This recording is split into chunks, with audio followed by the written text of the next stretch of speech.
안녕하세요. 행복한 하루입니다. 화장품의 가장 중요한 품질은 무엇이라고 생각하십니까? 바로 제품의 안전이겠죠. 제품의 안전은 화장품의 사후 관리에 있어서 매우 중요한 핵심 사항입니다. 화장품에서 안전에 영향을 미치는 인자는 다양할 것입니다. 예를 들어 화장품 크림 하나를 본다면 수십 가지의 원료가 혼합이 되어 화장품 내용물인 벌크가 됩니다. 이 벌크를 보호하기 위한 포장재가 필요하고 포장재에 쌓여진 벌크를 우리는 완제품인 화장품이라고 하죠. 제조 과정 중에 이물이 혼입되거나 과도한 미생물로 인한 오염이 되거나 또는 유통 중에 보관이 잘못되거나 또는 포장재를 잘못 사용하거나 너무나 다양한 원인으로 화장품의 위해성을 높이게 됩니다. 그 중에서도 안전성이 확보가 안 된 유해한 원료를 사용한다면 그 화장품의 안전의 첫 단추부터 잘못 끼운 결과를 초래할 것입니다. 가습기의 사례는 그 엄청난 심각성을 단적으로 보여준 예라 할 것입니다. 그렇다면 화장품의 안전은 어떠한 기준으로 관리되고 있을까요? 화장품에는 아무런 상관없이 어떠한 원료를 다 사용해도 좋은 것인지, 자연상의 식품, 예를 들어 버섯 같은 데에서도 발견된다는 포르말데하이드는 화장품에서 절대 검출돼서는 안 되는 것인지 등등 다양한 궁금한 사항이 있습니다. 끊임없이 변화하고 새롭게 발견되는 다양한 물질과 제품의 혁신 속에서 화장품의 안전은 어떻게 지켜지고 있는지 화장품 법령을 토대로 이번 강의에서 살펴보기로 합니다. 화장품의 안전 기준은 화장법 제8조에 정해져 있는데요. 총 1항부터 8항까지에 걸쳐서 화장품의 원료 및 그 위해성 평가에 대한 내용을 총리령과 고시로서 지정하고 있습니다. 화장품의 원료는 네거티브 리스트 체계로 관리가 됩니다. 즉, 사용할 수 없는 원료를 지정하고 그 이외에는 다 사용할 수 있도록 하는 시스템입니다. 그렇다고 어떤 원료를 사용할 수 없는 원료의 리스트에 포함되어 있지 않다고 바로 사용할 수 있는 것은 아닙니다. 그 원료의 안전성을 판단해야 하는데요. 그러기 위해서는 그 안전에 관한 자료를 확보해야 합니다. 안전성에 대한 자료가 확보가 안 된다면 당연히 사용할 수 없게 되겠죠. 또한 과거에 사용이 되었다 하더라도 그 위해 요소가 새롭게 발견된다면 당연히 그 위해성 여부를 신속히 판단하여 사용 여부를 가려야 할 것입니다. 본 제1항과 제2항은 화장품에 사용할 수 없는 원료와 사용이 가능하지만 그 안전성으로 인해서 사용상 제한이 필요한 원료를 정하고 있습니다. 제3항에서 7항까지는 국민보건상의 위해 우려가 있는 화장품 원료 등의 신속한 평가와 그 사용 여부의 판단, 그리고 그 기준과 지정고시 된 원료의 사용 기준 등의 안전성 점검 주기 및 절차, 그리고 신청 주체에 대해서 정하고 있습니다. 마지막 8항은 상기 이외의 유통화장품 안전관리 기준을 고시로 정하도록 하고 있습니다. 하나하나 좀 더 세세히 살펴보도록 하겠습니다. 제1항은 시각처장은 화장품 및 제조 등에 사용할 수 없는 원료를 지정 고시해야 한다라고 되어 있고요. 2항에는 보존제, 색소, 자외선 차단제 등과 같이 특별히 사용상 제한이 필요한 원료에 대해서는 그 사용 기준을 지정하여 고시해야 되고, 사용 기준이 지정 고시된 원료 외에는 보존제, 색소, 자외선 차단제 등은 사용할 수 없습니다. 이 내용에 대해서는 고시 화장품 안전 기준 등에 관한 규정이 되어 있는데요. 그 2장에는 사용할 수 없는 원료와 사용상 제한이 필요한 원료를 정하고 있습니다. 그 별표 1과 별표 2에 대해서 그 내용들이 정해져 있기 때문에 이 부분을 반드시 살펴봐야 합니다. 별표 1 사용할 수 없는 원료에는 약 1060여 종의 그 원료들이 포함되어 있는데요. 무탈레이트류, 방사성 물질, 미세 플라스틱, 인체 세포 조직 및 배양액, 페트롤라튬, 아크릴아마이드 등이 사용할 수 없는 원료에 포함되어 있습니다. 그런데 이상하죠? 이 원료들은 좀 쓸 수 있는 원료가 아닌가 알쏭달쏭한 원료들인 것 같은데요.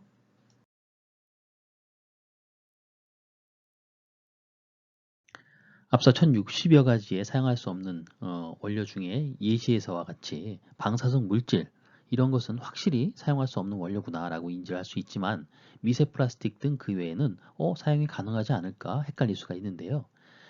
조건이 있습니다. 예를 들면 미세 플라스틱은 사용할 수 없는 원료로 정해져 있지만 세정 각질 등의 제품에 남아있는 5mm 크기 이하의 고체 플라스틱의 하나입니다.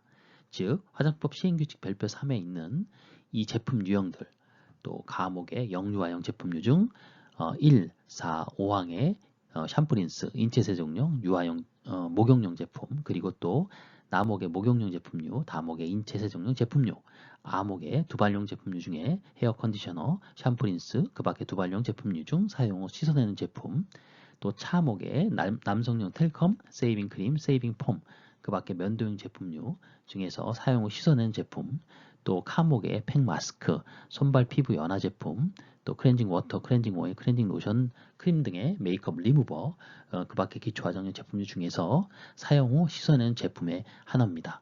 여기에 포함되어 있는 제품에 남아있는 5mm 크기 이하의 고체 플라스틱은 사용할 수 없는 원료가 되겠죠. 그리고 프탈레이트 중에서도 디부틸 프탈레이트나 디에틸 핵실 프탈레이트, 부칠벤질 프탈레이트의 하나입니다. 또한 인체세포 조직 및 그 배양액도 사용할 수 없는 원료인데요. 다만 배양액 중에서 별표 3, 즉 고시에 나온 별표 3에 그 인체세포 조직 배양액 안전기 중에 적합한 경우에는 예외적으로 사용할 수 있도록 조건이 정해져 있고요. 아크릴 아마이드는 사용할 수 없는 원료지만 다만 폴리아크릴 아마이드 중에서 거기에서 유래됐고 사용 후 씻어내지 않는 바디 화장품의 0.1 ppm까지 기타 제품에는 0.5 ppm 이하인 경우에는 제외를 하고 있습니다. 그리고 석유 정제 과정에서 얻어지는 부산물, 즉 증류물, 가스오일류나 나프타, 윤활그리스, 슬랙왁스, 탄화수소류, 알칸유, 백색 페트롤락튬을 제외한 페트롤락튬, 연료오일 잔류문 이러한 것들은 사용할 수 없는 원료지만 정제 과정이 완전히 알려져 있고요. 발암물질을 함유하지 않음을 보여줄 수 있다면 예외적으로 사용할 수 있도록 합니다. 그리고 유통화장품 안전관리 기준에 나오는 10가지의 그 원료들이 있습니다.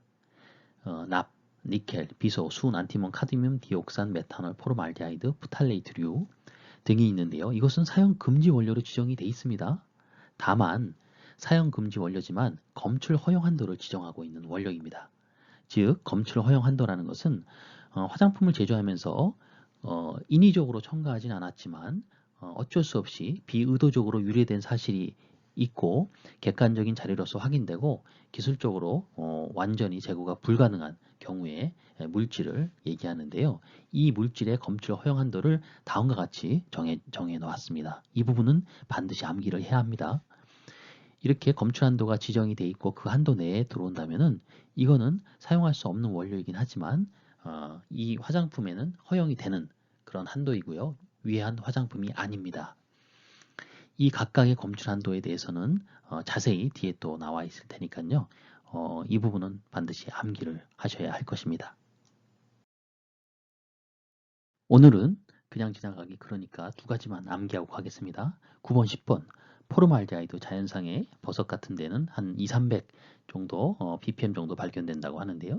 포르말데하이드는 2000 마이크로그램 per 그램, 즉 이게 ppm입니다. 2000 ppm 이하, 물휴지는 20 ppm 이하로 검출 허용 한도를 정하고 있고요. 프탈레이트류는 디부틸, 부틸벤질, 디에틸엑실 프탈레이트의 하나고요. 총 합으로서 100 마이크로그램 per 그램, 즉 ppm 이하입니다. 별표 2에는 사용상 제한이 필요한 원료에 대해서 정하고 있는데요. 크게 4가지의 성분들에 하나고 있습니다. 보존제, 또 자외선 차단 성분, 연모제, 그리고 기타 성분입니다. 징크 피르치오나 트리클로산, 만수구국 추출물 또는 오일, 트리클로카반, 로손과 디하이드록시 아세톤의 혼합물 등이 그 예입니다. 보존제의 성분입니다. 예시로서 몇 가지를 보여드리고 있는데요. 보존제 성분은 대략 한 70여 가지가 좀 넘는 걸로 기억합니다. 근데 이 내용들이 굉장히 중요합니다. 그래서 여러분들은 이 내용에 대해서 반드시 머릿속에 딱 인지를 하고 계셔야 되고요. 본 장표에서만 해도 제1차 시험 문제에서 기출된 내용이 2가지 정도 포함되어 있습니다. 살리식 애시드와 그 염류, 그리고 또 염류 단답형으로 출제가 되었었죠. 앞으로도 이 본 내용들은 계속적으로 나올 내용들입니다. 공부를 꼭 하셔서 전부 다 암기할 수 있도록 노력을 해 주시기 바랍니다. 자, 메칠 이소치아졸리논 사용 후 씻어낸 제품으로 0.0015% 15ppm이죠. 단 조건이 있고요. 메칠 크로로 이소치아졸리논과 메칠 이소치아졸리논 혼합물로 혼합물과는 병행 사용이 금지되어 있고요. 또 메칠 크로로 이소치아졸리논과 메틸 이소치아졸리논 혼합물입니다. 염화 마그네슘과 질산 마그네슘을 포함하는데요. 이것은 3대1로서 사용 후 씻어낸 제품에 15ppm 사용 한도가 정해져 있고요. 기타 제품에는 사용 금지입니다. 이렇게 사용 한도와 비고에 대한 내용들을 전부 다 머릿속에 넣으셔야 합니다. 자외선 차단 성분입니다. 약 30여 가지가 그 대상이 되고요. 하단 부분의 주석으로서 제품 변색 방지를 목적으로 그 사용 농도가 0.5% 미만인 것은 자외선 차단 제품으로 인정하지 아니한다. 이 부분은 주의 깊게 보실 필요가 있고요. 또 염류 나오죠. 오늘은 그 세 가지 정도의 원료에 대해서 사용 한도를 알아보도록 할게요. 로우손과 디하이드록시 아세톤의 혼합물입니다. 로우손은 0.25%, 디하이드록시 아세톤은 3%까지 사용 한도가 정해져 있고요. 징크옥사이드는 25%입니다. 티타늄 다이옥사이드, 디옥사이드라고 하죠. 그것도 25%. 이 세 가지 정도 먼저 기억을 해 두시면 좋겠습니다. 연모제 성분입니다. 보기만 해도 복잡하죠? 탈염 탈색을 포함하는 모발 염색 기능 성분은 연모제와 탈염 탈색제로 나눕니다. 연모제는 산화 연모와 비산화 연모제로 나누고요. 또한 사용 방법에 따라서 제1제, 제2제, 제3제형으로 나누는데요. 한 가지만 사용하는 염색제 또는 두세 가지를 혼합해서 사용하는 염색제라는 뜻이지요. 오늘은 마지막 과붕산 나트륨 일수화물, 과산화수소수, 과탄산 나트륨 중에서 연모제에서 과산화수소로서 12.0%까지 농도 제한이 있다. 요거 하나만 알고 가겠습니다. 기타 성분입니다. 약 90여 가지가 있는데요. 이 부분도 각각 세밀하게 잘 살펴보셔야 합니다.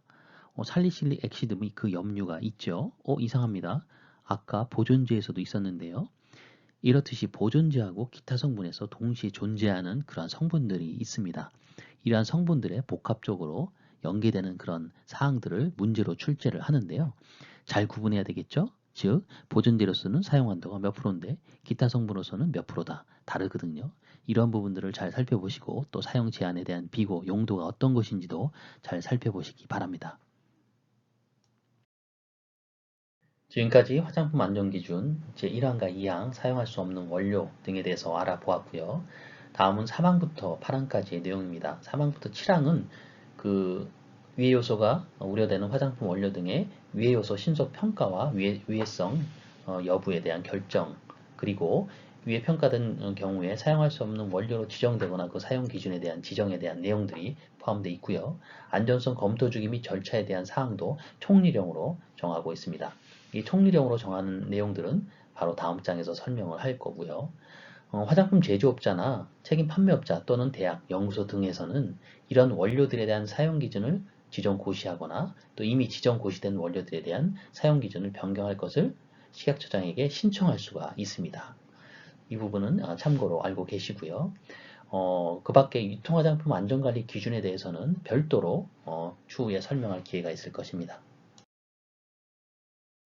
총리령인 시행규칙 제17조에는 화장품 원료 등의 위해 평가에 대해서 정하고 있는데요. 바로 1차 시험 문제 출제 내용입니다.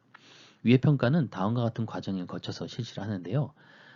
첫 번째, 위해 요소의 인체 내 독성을 확인하는 위험성 확인 과정, 위해 요소의 인체 노출 허용량을 산출하는 위험성 결정 과정, 마지막으로 위해 요소가 인체에 노출되는 양을 산출하는 노출 평가 과정 세 가지의 결과를 종합해서 인체에 미치는 위해 영향을 판단한 위해더 결정 과정을 하게 됩니다.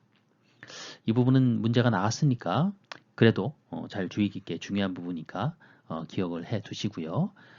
뒤에 17조 2에 사용기준, 지정고시된 원료의 사용기준의 안정성 검토 주기는 바로 5년으로 하고 있다는 점 머릿속에 두시기 바랍니다. 나머지 세세한 부분들은 또 읽어보셔야 합니다. 원료의 사용기준 지정 및 변경 신청 등에 대한 내용인데요. 화장품 제조업자나 화장품 책임 판매업자 또는 연구기관 등은 하기에 1호부터 5호까지의 자료를 준비해서 원료의 사용기준 지정 및 변경 신청을 합니다. 첫 번째가 제출자료 전체 요약본, 두 번째 원료의 기원, 개발 경위, 국내외 사용 기준 및 사용 현황에 관한 자료, 세 번째 원료의 특성에 관한 자료, 네 번째 안전성 및 유해성에 관한 자료, 또 다섯 번째 원료의 기준 및 시험 방법 등에 관한 시험 성적서입니다. 세부사항은 별도로 다시 한번 읽어보시기 바랍니다. 지금까지 화장품 안전 기준에 대해서 살펴봤는데요. 본 내용은 화장품의 사후관리 기준 중에서도 굉장히 중요한 부분입니다. 또한 앞으로 배우게 될 그런 과목들에 대해서도 기본이 되는 내용이기 때문에 반드시 그 법에 대한 내용들, 또 시행규칙, 또 고시, 그리고 세부적인 별표까지 세세하게 살펴서 머릿속에 담아 두셔야 합니다. 한 두 가지 정도 문제 풀어보고 마무리를 짓도록 하겠습니다. 시약처장이 그 사용 기준을 지정하여 고시해야 되는 원료로 해당하지 않는 것은 정답은 금속이온 봉쇄제죠. 두 번째 문제죠. 사용할 수 없는 원료, 화장품에 지정된 것을 고르시오. 1번 인체 세정용 제품 내에 사용한 10mm 크기의 미세 플라스틱. 자, 5mm 크기 이하의 미세 플라스틱이죠. 고체 플라스틱이 사용할 수 없는 원료죠. 2번 인체세포 조직 배양액 안전기준에 적합하면은 사용할 수가 있죠. 아크릴 아마이드인데 다만 폴리아크릴 아마이드를 위해서 유래됐고 사용 후 씻어내지 않는 발효품의 0.1ppm인 경우에는 사용할 수 있죠. 석유 정제 과정에서 얻어지는 부산물 중 모든 페트라튬 사용할 수 없습니다. 이것이 사용이 되려면은 정제 과정이 완전히 알려져 있고 발암물질을 함유하지 않음을 보여줄 수 있어야 되겠죠. 화장품의 사후 관리 기준 중에 화장품 안전 관리 잘 이해하셨나요? 지켜야 될 것도 많고 또 알아봐야 할 것도 되게 많은 것 같습니다. 그럼에도 불구하고 우리 고객님들에게 안전한 화장품을 제공하기 위해서 반드시 지켜야 될 내용들이겠죠. 지금까지 행복한 하루였습니다. 감사합니다.